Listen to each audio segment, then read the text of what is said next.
সকালবেলায় বাচ্চাদেরকে স্কুলে দিয়ে বের হয়ে গেলাম সবাই মিলে, আমার বন্ধুরা মিলে নাস্তা খেতে রেস্টুরেন্টে। তো 12 নম্বর আল বারাকাতে গেলাম নাস্তা খেতে। তো নাস্তা খেয়ে 12 নম্বরই আড়ংয়ে আমরা গেলাম সবাই একটু ঘুরতে, যদি কেউ টুকটাক কিছু কিনি তো কিনবো। তো যাওয়ার পর ওখানে অনেকগুলো ড্রেস দেখলাম, ড্রেসগুলো খুব ভালো লাগছিল। আড়ংয়ের ড্রেসগুলো আসলে সুন্দর, কিছু কিছু ড্রেস আছে, দামটা যেমনই হোক ড্রেসগুলো সুন্দর। তো ড্রেসগুলো দেখছিলাম, আমার আবার হালকা কালারের ড্রেস খুব ভালো লাগে। তো এখানে দেখতে দেখতে কয়েকটা ড্রেস পছন্দ হয়েছে।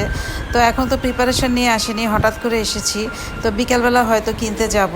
তো এভাবেই দেখছিলাম সবাই মিলে, যে যার মতো, কেউ শাড়ি দেখছিল, কেউ থ্রি পিস দেখছিল, কেউ বা অন্য কোনো জিনিস দেখছিল। তো আমি আবার থ্রি পিসেরই দেখছিলাম শুরুতে।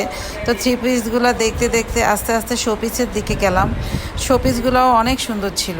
তো শোপিসের এখানে যেতে যেতে হঠাৎ করে টেবিল রানার পছন্দ হলো, তো একটা টেবিল রানারও কিনে নিলাম আমি।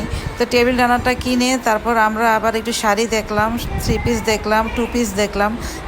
এগুলো দেখে আস্তে ধীরে আমরা আবার বের হয়ে গেলাম আর কি, বাচ্চাদেরকে বাসায় নিয়ে আসবো, তাই ছুটি হয়ে যাবে ওদের।